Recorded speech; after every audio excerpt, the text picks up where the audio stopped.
podcast. Frank and Brian, National Real Estate Post, Listing Booster, Pre-Out 1003.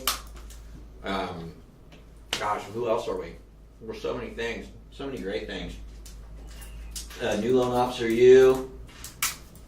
All kinds of We've things. got it all, man. We've got it all. We are your one-stop, get everything you need kind of place. And we're here with, of course, we got Brian Stevens streaming from Seattle. Yeah, actually, I'm in Linwood today. Linwood. Okay. Linwood, Washington. This is north of Seattle. I'm at Land Home Financial Services with Dave Zalinki. Oh, cool. Land Home.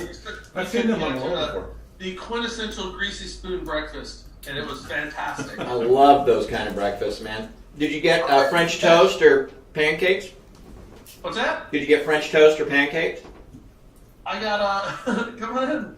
I got what did I get? So I had a taco omelet. Oh. I got Dave Zalinki here. What's up, man? How's it going? Good. We're doing good. Cool room you guys got there. Yeah. We got Barrett Adams here. Howdy. Barrett is with what do you Caldwell Banker? Capital Gateway. Yeah. The Caldwell conglomerate. Banker, Capital Gateway, Steve Spencer, Steve Capital Incorporated, Real Estate, Solano County, USA. So, by the way, I told you, I think there's a direct correlation to home values and traffic in a city. The worse Yeah. the traffic, the Yeah. higher the home values. Yeah. I'm now convinced that the greater Seattle area must have the highest home values in the entire country. This is like crazy. It's never easy to move around there. Seattle's like 17 minutes away to say. Yep. And I'll bet you it takes me an hour and a half to get there. Yeah. It's a mess. And it's the middle of the day. It's been 80 minutes, 90 minutes since about 7 o'clock this morning into Seattle from here. So we got that rain system going up there, right? You guys got some rain right now? Yeah, it's destroying the ski areas right now. A lot of rain up high in the mountains. Yeah. Yeah. Yeah, because it's not that cold. It's like in the 40s right now. Oh, okay. Yeah. But if it rains or sunny or cloudy day here, the traffic gets bad. No matter what. Yeah. No matter- What, yeah. 4 days a year? 5 days a year? Right, exactly. So, hey, so I got what I was thinking about. Okay, so, the big hot button, the buzz thing going on right now just everywhere is all the sexual harassment, and all the raping and all the sexual harassment. Like, it's all in Hollywood. It's You're starting to see more of this come out in Washington, D.C. It's like, this is it's the hot thing. It's the new a thing. hot button topic because, you can't make light of it because it is sexual harassment and it's horrible things. But it's what people are talking about, and more people are feeling empowered to come out. So I was just looking at the newspaper, and Charlie Rose. Did you see? You know who Charlie Rose is? Fired. CBS? Fire and stuff down. He got canned. Charlie Rose. I know. You wouldn't think that was one of your offenders. Oh my No. God, that one caught me off guard. It's like, Louis C.K. Yeah, you can see it. Some of the Charlie Rose. I know, it's like Mr. Rogers or something. Well, think about this. Okay, so I have a question to pose to you. If in real estate and lending, if everybody who was a sexual harasser was fired, how many men would be in real estate and lending today? How many women would be in real estate and lending today? That's true. That's a good point. It is a promiscuous business at times, Basically everybody at every real estate Christmas party would be fired the next day. I know. Yeah, because And every lending company, you'd be fired the next day. I started thinking about some of this stuff, because I'm like, wow, they're seriously, because we have I think it's a high, real estate lending is so high stress that, people, they let that stress out in different ways, and a lot of it would be considered sexual harassment. So, to give you an example, there was one time I was originating a loan, okay, so I'm like facing this way, my client's on the other side of the desk facing me this way, okay? Now behind me was a glass wall, a hallway, where people would walk by. right. I was doing a loan out, and I noticed a big giant bare ass behind my client's head. So as I'm doing the loan out, I had another loan officer come and VA me while I was doing a loan out. I'm laughing at it. I get it, I know but where your office was That's too. sexual harassment. yeah, it You know what I is. mean? I mean, that would be technically sexual harassment, right? Well, yeah, definitely it would be. I mean, I found it funny too, and I was the victim. Right. But look how much society's changed, though, in the last 10, 20 years. That was considered empowered, emboldened. That was the way to be. Yeah, Well- so interesting. So how's our commander-in-chief, still our commander-in-chief with the video that's out, right? The bus video. Oh, How's he still, right? I mean, he's our president, right? But granted, everyone else is getting fired. well, why didn't it stick to him? Yeah. Why is Woody Allen still making movies? He buried his daughter. I mean, you know, When she was 17? why is Roman Polanski winning Oscars? He raped a 14-year-old girl. He can't come back to the United States. You know, why is this acceptable? You know, and then by the way, if you really want to go at it, I mean, you know, our previous president, Mr. Clinton, he had a whole list of women who would accuse him of things. So, But you know, the- then why but is it that okay thing for went that? under the bad guy. But really, when I'm putting it in the context of real estate lending, I mean, how many people would be in real estate lending if we were held to that standard? I think every single person would be fired. There I would know be every guy would there would be a probably- lot. There would be a lot. It would be a lot. There's no doubt about that. Barrett, what's going on? How's real estate? It's busy. It's great here. It's Okay, slamming. can you help a guy out? What does that mean? Tell me what's busy, what's good. It's 8 transactions, 8 escrows going on in the last 2 months of the year. Nice. That's busy. That is busy. A lot of people are putting their feet up, getting ready for the holidays, Right. ready to quit for the year. You're not, huh? No, push on, push on. It'll be a good start, good finish to the year, good start to next year. Definitely. And Barrett, what area do you sell in? Do you sell in Vacaville or all over? It's all over. All over. I still go. I've got one going in Yuba City right now. I just closed one down in Patterson. That's just west of Merced. It's just too far. Well, Barrett's got a pretty interesting story, and this is pretty typical. You would think that this type of thing wouldn't happen, especially in this market when inventory's so low. But it does. Why don't you tell them the story about your was it your grandparents? Grandparents, they're in their 90s. They decide, you know what? It's time to start selling off some of our property. I try and refer out a 160-acre parcel in Alaska. It's Alaska. It's, maybe it's a different market. I don't know. But I call up there, I talk to the local Coldwell banker, I said, hey guys, do you want this piece? It's a great piece. They say, yeah. They go up, they set up the notary for my mom to handle everything. We take the listing, and then all of a sudden the listing agent disappears. He stopped returning phone calls. I'm calling him for a month. Text calls. I finally call his broker. Where's he at? He's in Washington. He'll get back to me in 2 weeks when he gets back to Alaska. He doesn't get back. I look again. It's not on the MLS. The guy's in Malaysia. Malaysia. He's not returning phone calls or texts or emails. Sorry, it's, He's a real estate agent in Alaska and he makes enough money to go to Washington and Malaysia? Apparently. Yeah. You know, it's pretty interesting though, because it's something I've noticed here, I've been thinking about the last couple of days. Is just, I think that people would be successful if they just took their job more seriously. A couple examples I have for you, it does. Well, how about this? At least a little bit of follow through. So, a couple of things here. I was speaking with this dude who does this charity house thing.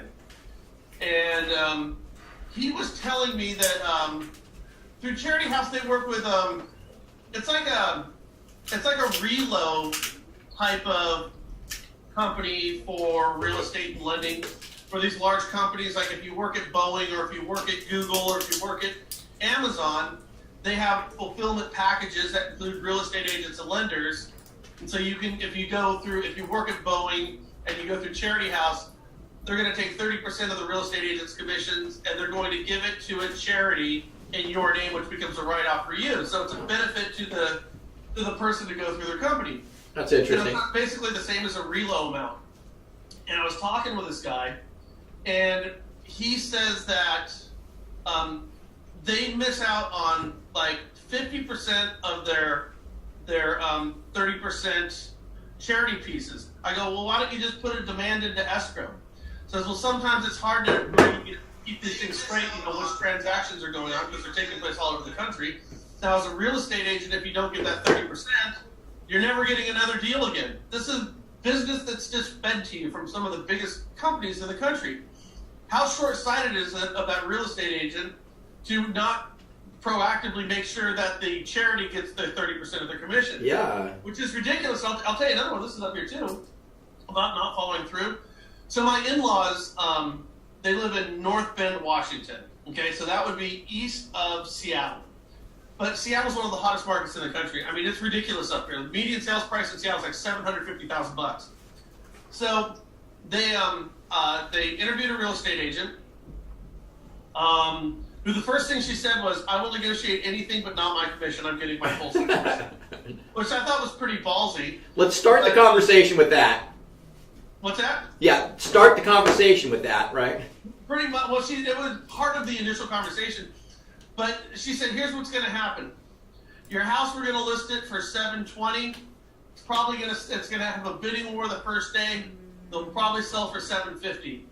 And then again, I thought, okay, now you want a 6% commission for a house that's going to sell in one day to fill out a contract that I can buy down at Staples for $2.50. You want, 49, what is this, 22 to $42,000 for a house that's going to sell in hours. Okay, but here's the thing. So they probably would have listed with her, but they weren't ready to. They're older, and they got to they have to come to terms with the fact that they're going to be moving out of the house that they love. That real estate agent called them up one time after that, never called them again. Never called them again. Handed to him on a silver platter. On a silver platter. I just got a deal yesterday, Brian, that was the lender stopped calling the client. The client called for some questions. They didn't hear back for over 2 days on a simple question. So. Oh, you mean, that was a loan lead? Well, yeah. They put an offer in. They already have an offer in. And I got a deal literally turned it around in less than 4 or 5 hours. Because somebody wouldn't pick up their phone. Yeah. So there are. So what happens with that other lender company? What's that now? So you got are they approved now? Yeah. So now has the other lender come back around and said, "Wait a minute, hold on, She already said she's done. She said I'm done with using them. They haven't returned calls like I talk like information. I just find that crazy, dude. Yeah, I mean, she called me. I had to call her back last night during the Hawks game, and she's like, I really appreciate you calling me back. But I'm like, I mean, I'll take a 15, 20-minute call and TiVo the game, right? I mean, how stupid is that, right? But how much business is lost, due to poor communication and just a lack of follow through and follow up? A ton. I mean, it's massive in this industry. It's all the time. You guys have been saying this for years. You guys have been harping on this. I've been on this job for all the time. You've had real estate posts, Password form. Well, like I said, we've done this before. We've done multiple questionnaires and surveys with real estate agents, and we always ask them, what's the most important thing you want in a lender? Help generating leads, technology, good rates, closing on time, or better communication. Every real estate agent, every single time, has said better communication. Yeah, better comms. I mean, would you agree with that, Barrett? You're a real estate agent. I would, and I've read some of the Riot Act recently about just not returning phone calls, just not returning emails or phone calls or anything. I went out. Is this a lender? Lender. Do you need a new lender? My guy Nick. You got a guy in Vacaville? Now, all right. So let me ask you this, Barrett. How many lenders do you give deals to? Do you have one preferred lender, like this is my go-to, or do you have multiple people, or how's it look for you? My VA deals come from one lending source, so it goes right back there for my VA deals typically, unless it's someone that really needs a hand-holding job. There's probably about 4 lenders here locally, and I'll handle it out about personality-wise. After I interview my client, who's the best fit for my client? Really? So you go by personality, huh? Which is the best fit for this client? So you would say that there's not a guy or a gal that's just got that overall gets along with everybody personality? Or you just this is my go-to, can just take care of anybody? No. I'd like to know, like, the example of the personality differences. You don't have to say who the lender is. We'll call it lender A, lender B, lender C. What's the personality of the person that would go to lender A, or the personality of the person that would go to lender B? You're like an engineer type. Yeah, an engineer, kind of a suit and tie, pocket protector engineer. There's a lender right across the street here. I've got 3 lenders that are very technical. They're very technically just dominating. One of them is more horsey, countryside, country feel. but it'd be probably one of the other two girls. What do you mean by technical, Barrett? Just out of curiosity. When they say this is how it is, it won't get any worse at that point. It's, I can do it at this. It's a done deal. It's a lock for me. Now, have you shit canned any of your lenders because of communication or issues like that? Yeah. I've walked away from some. Yeah. Anyone I know? Yeah. Just give me initials. No. We're not doing that. I wouldn't go around this far away. But we usually get about 1,500 or so. You know who this guy reminds me of right over here? Who? Brady Setzer. Really? That's good. Brady's a good guy. Just like your look and how you speak, it totally reminds me of Brady Setzer. Really? Can you do a handstand with one hand? Probably. Show us. No. Show us. Come on. Do it live. Come on. Brady Setzer could like stand on one hand and walk with his fingers. he got sick of lending. No, that's not a fair statement. He got sick of living in California, and he really wanted to go live in Hawaii and have a much more relaxed life, and he didn't. He literally, he was talking about it one day, the next day, he sold everything off and he moved to Hawaii, and now you just see him on Facebook, pictures of him, doing handstands and like weird like yoga poses and and he's really good at it. yeah. I mean, yeah, that dude is like, wow, I wish I could do that. What he does. I mean, this isn't just a handstand. He's doing weird shit. Hey, there's a comment from award-winning loan originator Joey Evans that says, what makes realtors think they can work with anyone but feel the need lenders have to be matched by personality? It's a daring question for you. A daring question. I mean, there's a guy who's ready to talk some shop. I had a good transaction with Joey Let recently. me double down on what Joey just said. What gives a real estate agent a right to demand a lender call them back on a regular basis and promptly when they don't call back on a regular basis and promptly?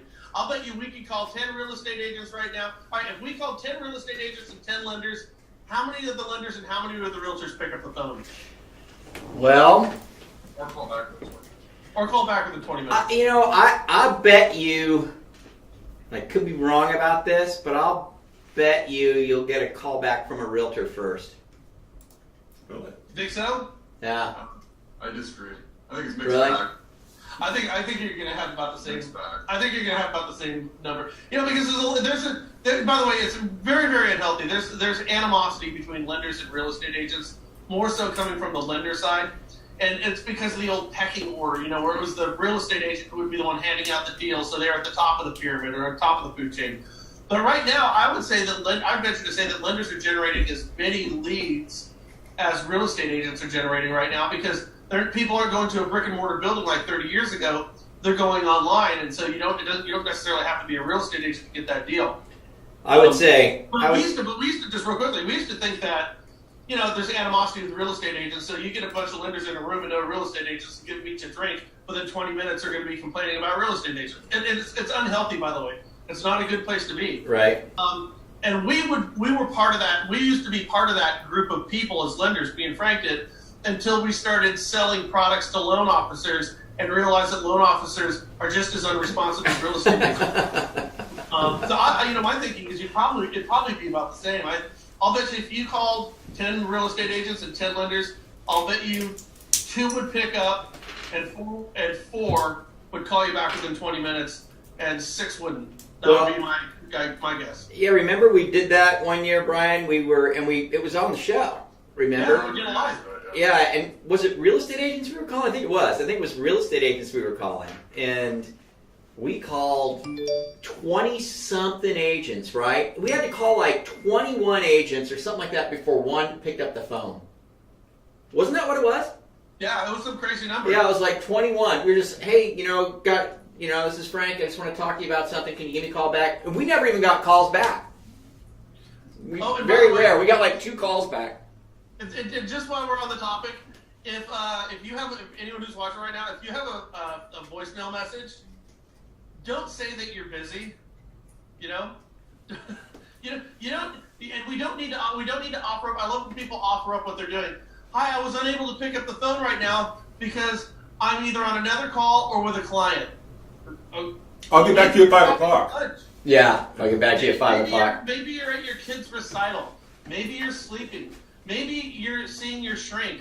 Maybe are you always with the client? Do we have to offer up excuses why we're not picking up the phone?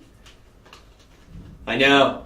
The best voicemail is the one I had. Remember that one where I said I was actually Spider-Man and I was out helping somebody, and I'd get back to him.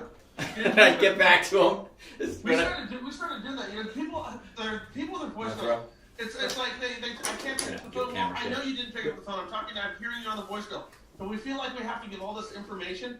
We already know what the whole process is. When you don't pick up the phone, we know what takes place. Everybody knows. I'm going to leave a message. Hopefully you're going to listen to it and get back to me. So that limited time that you have, you know, Frank brought this up. He did the Spider-Man thing. I did fun facts about Elvis. Don't even say anything. Here's 10 fun facts about Elvis. Yeah. And we would switch it up all the time. And we would have more people, like when we would talk with people, they love the voicemail. Seriously, they absolutely love the voice. Yeah, just find some random thing and start saying it because everybody knows what the protocol is. And when you're getting a voicemail and you're not actually speaking with a person, there's already a level of irritation that you're not speaking with a person, especially when you're in the service industry. So why not do something to try to put a smile on that person's face rather than further piss them off by telling them what things that you're probably doing outside of not talking to them. That's the culture now. We want it, and we want it now. Right? Right. Well, yeah. Now, how many of your or what about you? What percentage of your clients would rather communicate with you? You gotta get 320s, then just go down this list. Text, email, This is email, 2. and calls. This count as 2. These black is 1. This is 3. Okay. And you can bust 2, so you can get too many. Then you gotta do that. You just erase that term. So go for it. Yeah. I mean, what about you, Barrett? What? Can you tell me the directions here? The vast majority of your clients, would they prefer to communicate with you through some form of instant messaging, text, email, or actually speaking with you? Yeah. Most of them want to talk. They'll do a little bit of text. Some want to text. But I find that I like to voice is better, and then we follow up with a text or an email just confirming. Because there's a lot that can be lost in the tone. Well, the great part about texting is you're just getting right to the point. There's no formalities. We don't have to spend the first 5 minutes of a conversation going through, you know, the polite, all the polite things. You know, how are you? How are the kids? How are the family? I get that much That's better one. too for prospects and these. That's a circle. Then you go 2, 3. Okay. And you gotta go down in order. You know, well, first of all, email is becoming a thing. Just that's yesterday's news. The problem with email is right now, like if I go into my email, if I have 20 emails, there are 2 or 3 in there that I actually need or want to look at, and all the other one is crap. So email is not a very great way of communicating anymore. Texting. Here's what we found: like with Listing Booster and other forms of marketing, when you can generate a lead, you can I know some guys down south where they'll call people. They do it's the 3-3 and leave, but they'll call people and then they'll call them again, and then the third communication they'll text them, and they'll get more of a response on that third text than anything, because texting is also more passive in nature. Like if I'm talking to you, I can put you in an uncomfortable position by telling you I need a response from you, an action. And it's either going to be yes, you're going to play my game, or no, you're not. And people don't like to say no. There's true story here. Frank, listen to this. Okay. All right. So I was watching this show last night, and it's a dumb show. I was watching it with my kid. And basically it's these 4 friends, and then they put an earbud in one of their friends, and then they put that person in an awkward position, and then they'll speak things to that guy, and he has to say those things to whoever he's around. Right. So here's what happened. So they put a guy in a music store, and people would come in with an instrument, and he was there to be their teacher, their instrument teacher. This is an actual music store. I'm over. So these guys don't know how to play any instruments, right? So some guy comes in with a guitar, and now I'm supposed to teach you how to play the guitar, yet I don't know the first thing about a guitar. And so he's just trying to, tell him it's a piano. It's like, well, how do you, grab your piano. It's like, what are you talking about? Sorry. He goes, no, we're going to play it like a piano. I mean, it's just, they tell him these things, and they just see how bad they can screw with people, right? Right. Here's the whole idea behind it. They said, And after your lesson, you're going to try to talk them into paying for another lesson. Okay? And I'm like, all right. So they had like somebody come in with a stand-up bass or a cello or a bass, and a guitar, and drums, and a ukulele. And so they don't know how to play any of these instruments. They're just screwing with the people. And did you know every single person who wasn't in on the joke, the student, every single one of those students said yes to another lesson. Really? You've got to be kidding. No, I thought, well, this is stupid because why would you say yes? The guy clearly has no idea what he's doing. It's like, okay, you ready to sign up for the next lesson? Everyone's like, yeah. Sounds like other coaching programs and things that are sold to LOs and Right. coaches nowadays. Right. Yeah. But the thing is people don't like to say no. Yeah. You know, it's like so when you're talking to somebody, you can put them in an uncomfortable position. People know that, so they know a real estate agent or a lender is going to try to get you to come on. Let's go look at houses. Let's go. You know, so when you're dealing with a text, it's more passive in nature. Because you don't have to stare at that person or actually speak to that person and tell them the uncomfortable no's. So when you're working on trying to generate leads off a list that you have, I think sometimes texting is a hell of a lot easier. Even like you're talking with a real estate agent and they're pissed off at you, and then you're talking with them and they're pissed off, it's uncomfortable. But if they send you a nasty text message, hey, it ain't as bad, right? Barrett, how do you, as a real estate agent with your loan originators working with you, how do you prefer that they communicate with you? I want them to call me. Really? You're looking for the phone call. I want the warm and fuzzy. I want the honest truth. Give it to me straight. I want to hear the tone in your voice. So how about just for updates, cruising along, appraisals in, got this going? I mean, do you want a phone call? It's nice to get the email, but I want to hear the phone call. It's the personal relationship. We are a team getting it to the finish line. So you're looking for a phone call. If they leave you a voicemail, you're cool. I think maybe Barrett's just lonely. So what I picked up on though was he goes, I want the phone call because I want to hear the tone in the voice. So he already knows. You know, it's like, you know, the old realtor saying is how you know a lender's lying? His lips are moving. Okay, that's an old realtor thing. My mother used to say that all the time 40 years ago, right? How do you know a lender's lying? His lips are moving.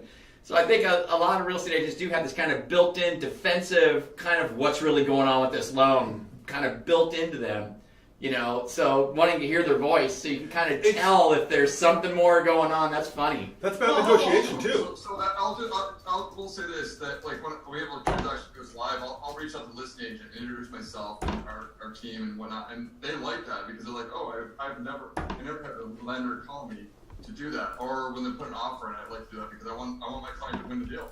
Right. We've taken putting that in our counter offers. We have the listing agent, if I've got the listing, has permission to speak with the buyer's lender, loan originator, as to the status of the loan and what's going on. I want to know. I want to be able to. You have to put that in the contract. We have to put it in the contract because if you don't, that lender does not have to speak to you. No. No, that lender. By the way, that lender can't speak. They're not supposed to. I can't legally divulge somebody else's personal information. You sure can. Yeah. Well, if for a lender in California, for a lender to speak with the buyers, for a lender to speak, come on in. For a lender to speak with the buyer's agent, or for a lender to speak with the. No. Hold on a second. Here. Hold on, Dave. You gotta jump in there. Come here. So it's about negotiation though too. You hear the tone, you can tell what's really going on. Oh my God, you know what? You think I'm kidding? No, I know you're not kidding. I totally get it. And since they're supposed to be my team, are they on my team or are they not? Especially when it's on the other We'll be side. back, boys.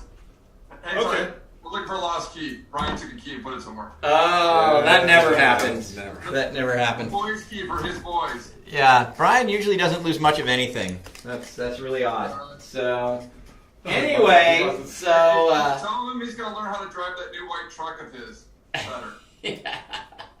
Let's give it to Grant. Let Grant Give it break to it in. Grant. No, he gave Grant a BMW, and Grant promptly got these huge. What are they called? Anime Yeah, the anime. I have a picture. Do you want He me to got. pull it up? Can you put it up on the screen? Yeah, I'll just pull it up on my phone and then put it up to the Oh, camera. okay. We'll put it up on the screen. What Grant did to the BMW that Brian What's the bought, model on it? bought for him. Huh? What's the model on it? Do you know? Of this car? Yeah. It's a Some 7 BMW. something. Turn this so I can watch myself do it. Yeah, but so anyway, what were we talking about? Where were we at before they left? Negotiation. Negotiation and getting it into. into the contract. Yeah, but, here's the thing. It's like especially today. I mean, a loan officer really can't say anything. I'm wondering what they actually can say. Just legally to anyone else besides the buyer in the transaction or the escrow officer. As the buyer's agent. Yeah, Unless without permission. They can't. Yeah. Do they have you credit qualified them? Fantastic. Are they income qualified? Fantastic. They can answer those questions. That's what I put in the contract. I want them to be able to answer these questions. Do they have the money to close? Well, if it's in the contract, it's in the contract, and they have to be able to answer. So I did have a point on this I wanted to bring up. So as far as communication goes, so there were times I would when I first got into the business, I think I told this to Barrett before, and I know you know what I'm talking about. But when I first got into the business, I started working with a real estate agent who was insane, I guess would be a good way of putting it. And basically, any there's a little problem, it was turned into a gigantic problem. Right. Uh-huh. So what I became accustomed to doing is trying to solve a problem or Before you fix call? a situation without that real estate agent knowing about it, because I was trying to avoid it blowing up and becoming a huge issue. Yeah. Now, and that would work fine, but occasionally you would find day 2, 3, 4, 5, or 6 that maybe the problem's just a little bit bigger and a little, kind of unsolvable, and then you had to bring the agent up to speed as to what's going on. And then, of course, they say, well, why didn't I learn about this 5 days ago when you found out? And the reason is because, well, I didn't want this to become a huge issue. I wanted to see if I could solve it, because no matter what, it was going to become a big issue with you, so I was trying to avoid that problem. Yeah. I think a lot of times what lenders, when they find themselves getting in bad situations, is it's when they're not disclosing to a real estate agent that there's potentially a problem down the road.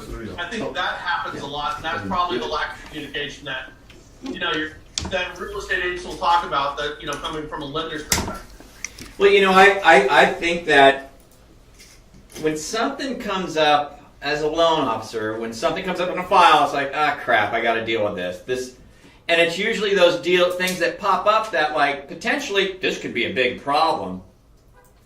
But there may be a way to solve it here. I need to dig a little deeper. I think it is prudent of the originator to dig a little deeper first. Before you go saying, we got a problem, I'm going to try and fix it. At least, take 24 hours to try and resolve it. Because whenever I ran into a snafu on a file as an originator, if I run into a snafu, I could usually figure out if I can fix it or deal with it with pretty damn quickly. I mean, I knew how to, what I would have to do to get it done. I would start probing, calling the buyer, whatever the case may be, to figure out if I can do this or do that, or ask a particular question, or, if I can find out if I can get a particular letter, or if I can, I would usually dig into the situation first. And then if I was finding a problem, then I would go ahead and bring it up afterwards. But more than likely, what that phone call would be is pretty similar to what you were saying, Brian, is where you would kind of solve the problem first, then have the conversation, say, hey, this came up, but I fixed it, right? I solved it, and so we're okay, and here's where we are. It's just that if it's 7 days later when it came up and you're not able to fix it, then yeah, you're screwing up. But I think that first 24 hours to be able to resolve it before I make the call to you, I'm going to try to see if I can get this thing figured out before I call you, because it might be for no reason. Yeah, you get what I'm get saying? something at noon, you Yeah. know, you don't need to call me by 4 or 5 o'clock. If you think you can get it done, then advise me tomorrow. Yeah. But we are a team, and we need to, in this competitive market that we're in here, you got to get it, we got to find a way around, because I don't want to be blind. Because I want the deal. I want to close. I want to close that deal. I wanna Absolutely, close. you want to close. That's what I always tell my people, when I was training them. I was like, every time somebody's calling your phone, sometimes you feel like you don't want to answer it. Just bear in mind, all we're trying to do is give you money. That's all they're trying to do. They just want the deal to close, like anybody else.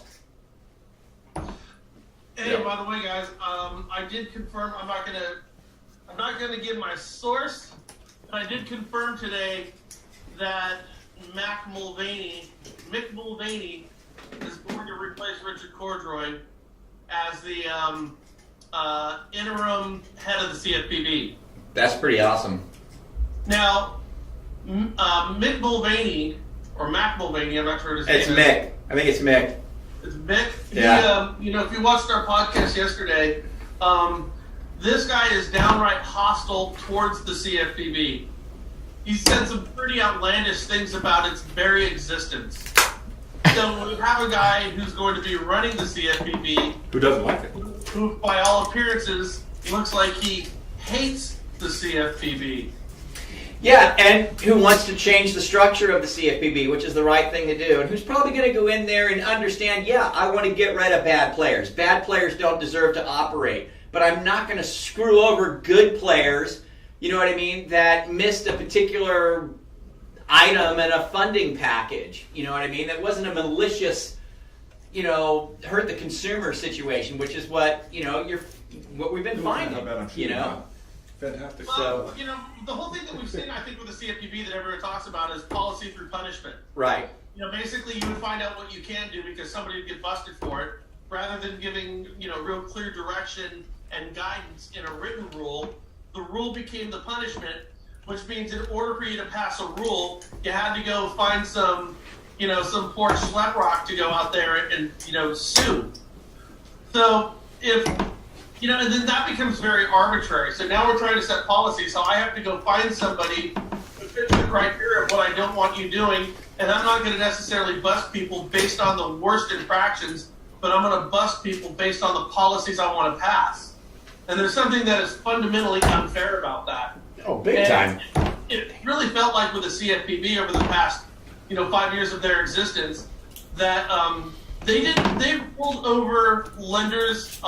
They ruled over a group of people that it appears they didn't like, that they wanted to punish them, and that's not a healthy place to be. No. But could you find the pendulum swinging too far to the other side? I mean, if we're going to put somebody as the head of the CFPB who seems to hate the CFPB, is that necessarily a good thing? You know what? I think it is a good thing. I think he's probably, based on what we're hearing on his opinions on the CFPB, he's probably a lot like us and us in the industry. He probably does agree with having good regulation, but he probably also, it appears that he agrees on doing it in a logical way. He is pro 5-person panel. We're pro 5-person panel. You have to have the yang. Right now, it's all yang at the CFPB, right? From the director all the way down, it's one mind. It's one mindset from the top all the way down. It's going to be better to have an acting director or an interim director come in who is going to go against the grain with what's already been established over there, just because there's no way you can have fairness unless you have differing opinions.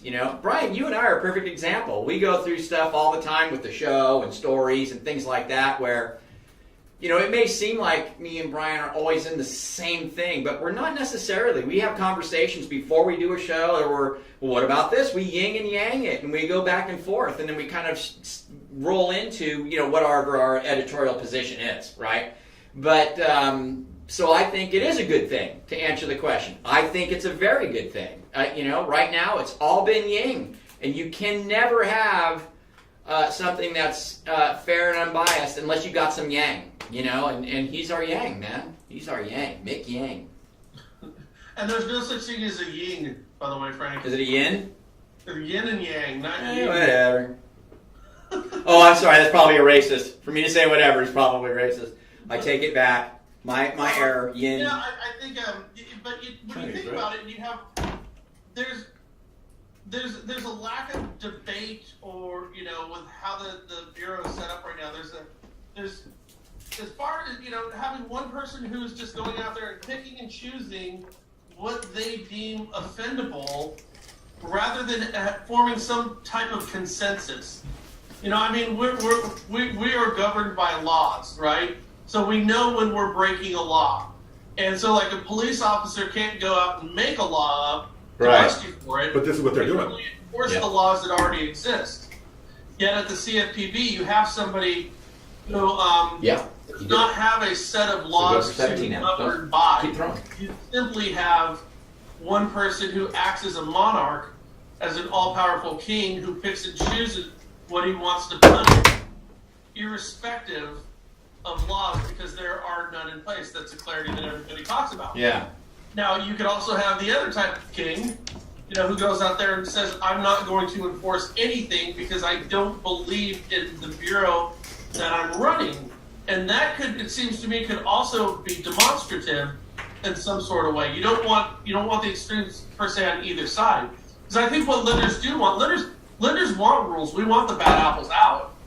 But we just want clarity on the laws, you know, that are in place that you should not be breaking. You know, a great example of this, and you say, well, you already know what you can't break. You already know what you shouldn't be doing. You know, we've got this moral compass built into all of us, and we inherently know what's right or wrong. Well, then let me ask you this. On marketing, for example, I, as a marketer, as a lender, I don't think it's a bad thing for me to, you know, take the real estate agents who give me business and maybe, you know, have some form of reciprocity. I get a bunch of business from one of my real estate agents. I don't know, maybe I got a couple of tickets to a Warriors game and I want to send her and her friends in a limo to that game to have, or something like that. That seems like a reasonable thing to do, the reciprocity. Yet that would be a violation. So there are areas where what's right, what's wrong is not really, really clearly defined. And I mean, to this day, I've read RESPA, you know, Section 8, time and time again, and you can interpret that a half a dozen different ways. So I think clarity is what you really need, and I think the only way to have a bureau that's going to function in a healthy manner is to have that 5-person panel. That's the only way. You have to have different opinions on that panel, right? And then come to some form of consensus in terms of what, you know, we in the real estate and lending industry can and cannot do.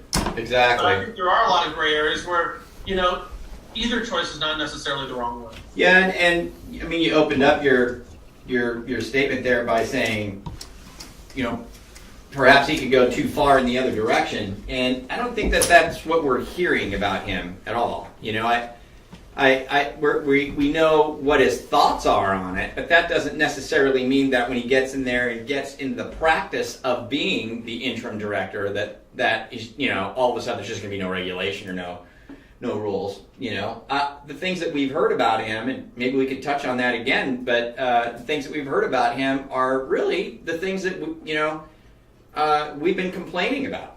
You know, so it will be interesting to see what he can do. Now, I don't know how far. I mean, maybe you know, Brian, but I mean, as an interim director, does that give him the full authority of the director for the duration that he's there? Absolutely. 100%. So with the full authority, and is it possible that he could go from interim to permanent? Just, you know. Absolutely. Okay. Yeah. So.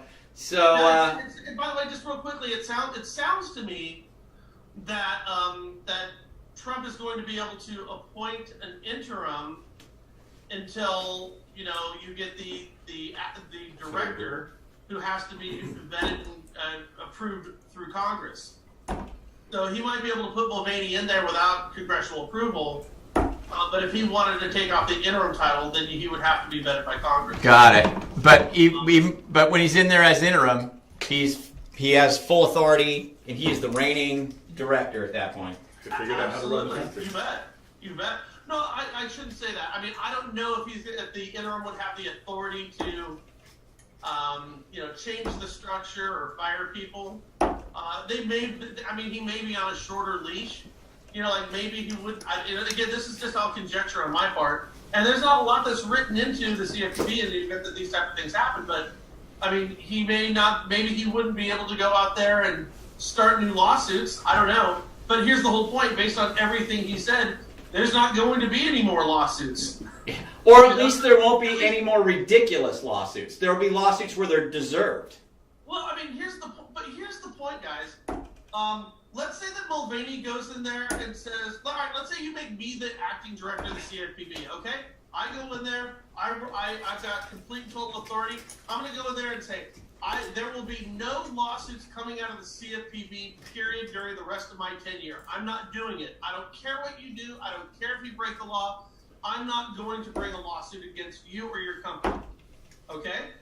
Well, here's the truth of the matter. If you're a depository bank, you still have the FDIC who's going to go after you. Right. If you're doing something on a state level, you still have your attorney general who could come after you. Right. You still have the Department of Justice who could go after you. You still have HUD who could go after you. You know, so it's not like we don't have. You still have the OCC who could go after you. You still have regulatory agencies who govern over the mortgage industry. So with or without the CFPB, it's not like banks can go out and do whatever the hell they want to do because lawsuits could be brought by other agencies. And by the way, lawsuits will be brought by other agencies. I'd be willing to bet you through the False Claims Act, HUD and the DOJ has recovered more money than the CFPB. Yeah. I mean, I don't know. I'd have to look it up, but boy, it's right on par. It's in the billions. Yeah, it is. This is a DOJ and HUD. Right. Okay, so it doesn't really, it doesn't necessarily matter what the CFPB does because as a lender, you still know that you have to follow the guidelines because other agencies will rain fire down upon you. Right. Yeah. And you know, here's the thing, Frank. People don't talk about. I mean, how often do we talk about the FDIC going after somebody? Never. We talk a little bit about HUD and the DOJ with those False Claims Acts, which are ridiculous. That the Mortgage Bankers Association is ridiculous. But we don't really talk about a lot of those lawsuits because they just don't seem to be as vindictive in nature as some of the lawsuits brought by the CFPB. And hey, think about this, Frank. Check this out. You there? Yeah, we're listening. We're checking it out. Richard Cordroy is not going to have to be there to for the PHH and the Aqua case. But then the PHH case settles, and they say, "Sorry, CFPB, you overextended your authority. This is a bunch of crap." That's going to happen. Richard Cordroy is not going to have to be on the receiving end of that humiliation because his ass is going to be long gone. Yeah. Interesting. Now, I mean, think about that. Or Mulvaney, maybe he'd get in there and just drop it. Well, now let me ask you this, okay? So let's say that the, I think it's the 12th Circuit Court of Appeals in the District of Columbia that's hearing this. It's a complete 12th District of Columbia Circuit Court of Appeals that's hearing the PHH case. Now, what if they come back and say, this is a bullshit lawsuit and it should have never been brought in the first place, okay? Yeah.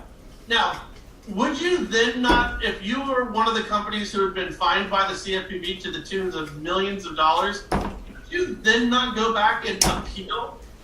I don't think you can. Well, wait a minute. It was the rule at the time, right?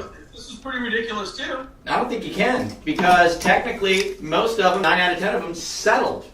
So it was never taken to the degree of, argument. You know what I mean? It was just settled. And so therefore, you can't go back and say, we settled on something that we didn't completely discuss. And so we want our money back. But this with PHH, you're actually in the courts fighting it, saying that I don't agree with this. This can be dismissed and it can be... But could you not then go back in and say it was coercion? Like you could have, how many times have you heard of false confessions in murder trials where, the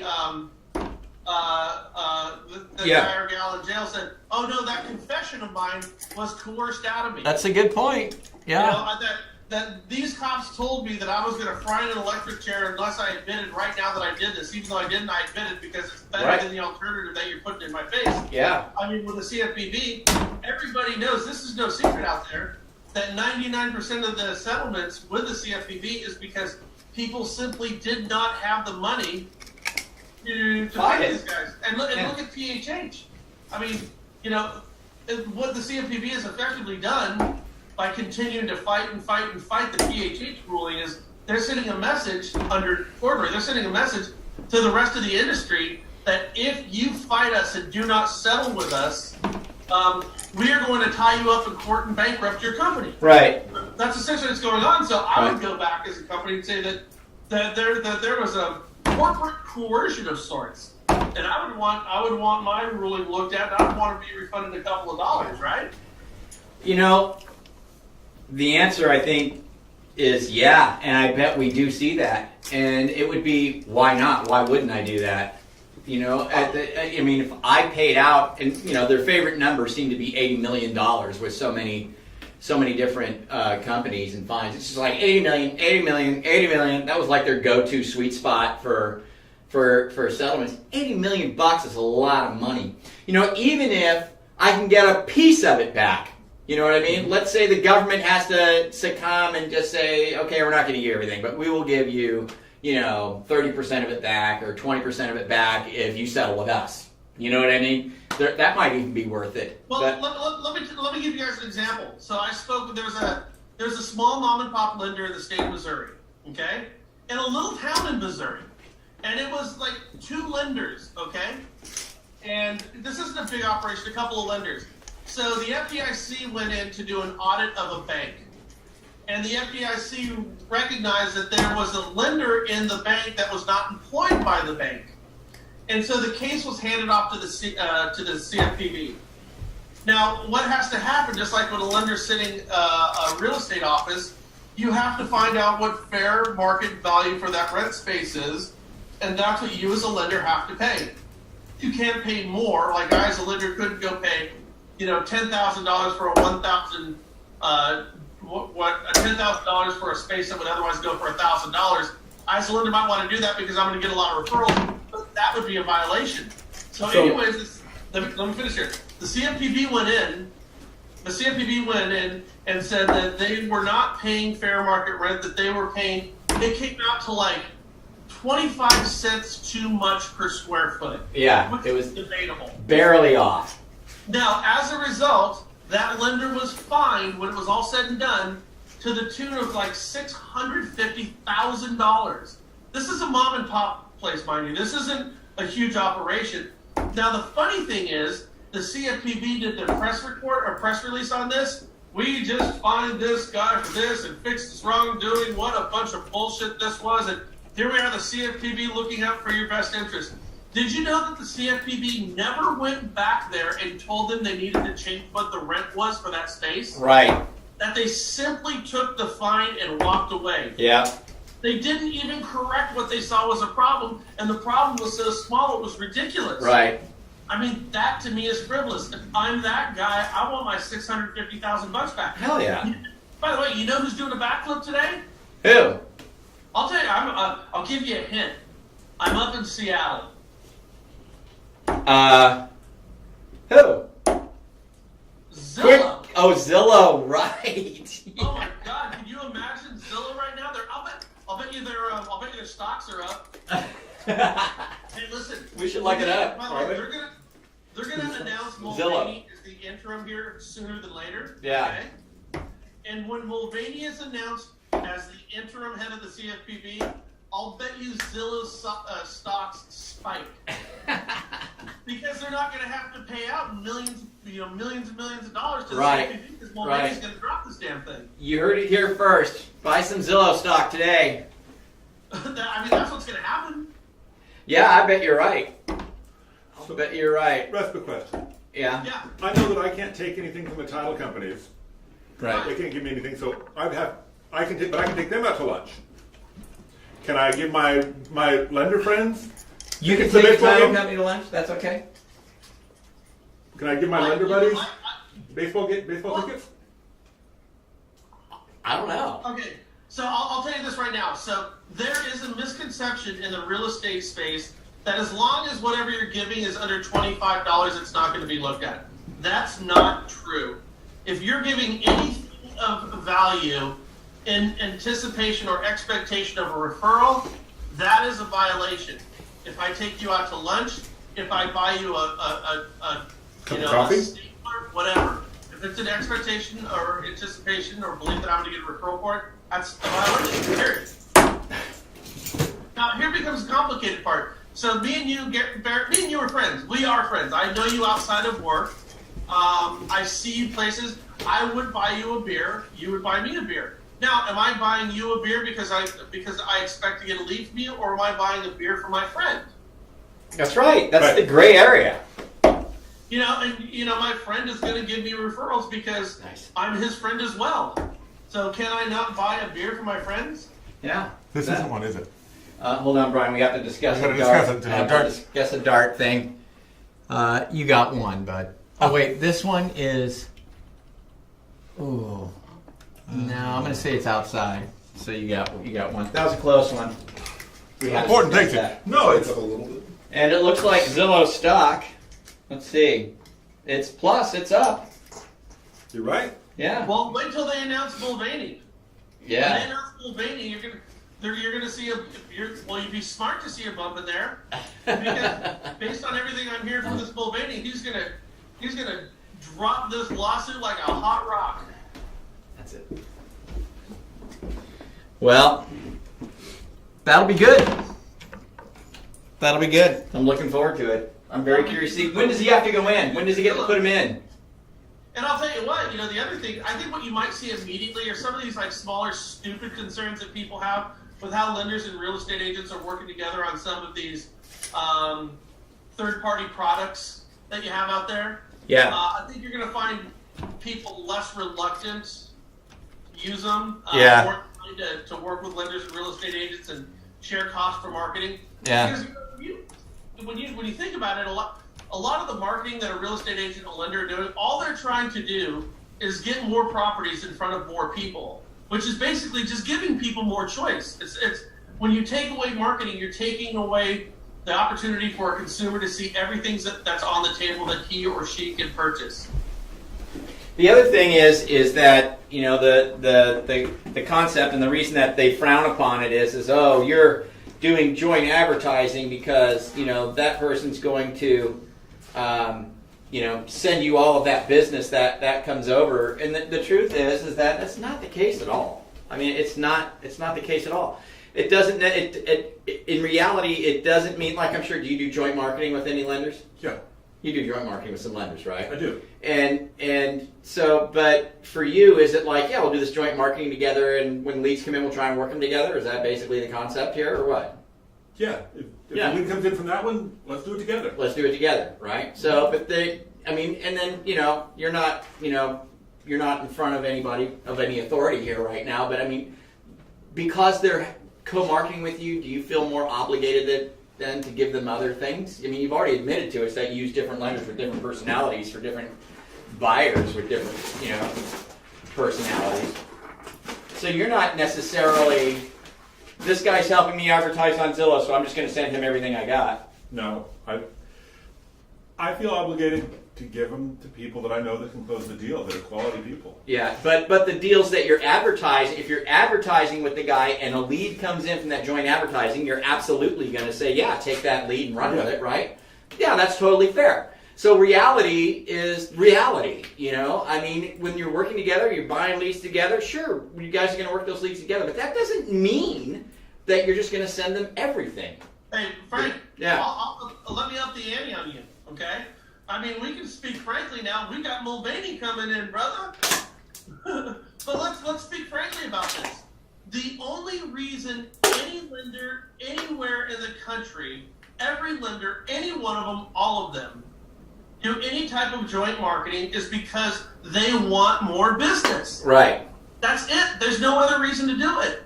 No lender is going to no lender is going to take money out of their pocket if they think it's not going to have a return on that investment. Exactly. Every dollar ever spent by every lender, every single time in the history of the mortgage industry that they've spent that money with a real estate agent is because they want more business. Right. That's it. And by the way, that's reasonable. Doing anything else would be unreasonable, okay? So, I mean, I've spoke with lenders in Solano County who said, yeah, I spend $1,400 a month with a real estate agent on Zillow because I need to do it to keep their business. Yeah. That's it. That's the only reason. Isn't that a heavy price to pay? Yes, it's a heavy price. Some months it doesn't work out, but overall I need to do this because that real estate agent is good enough that he or she will go find another lender to pay the money, and then that person's going to be the benefactor of their business.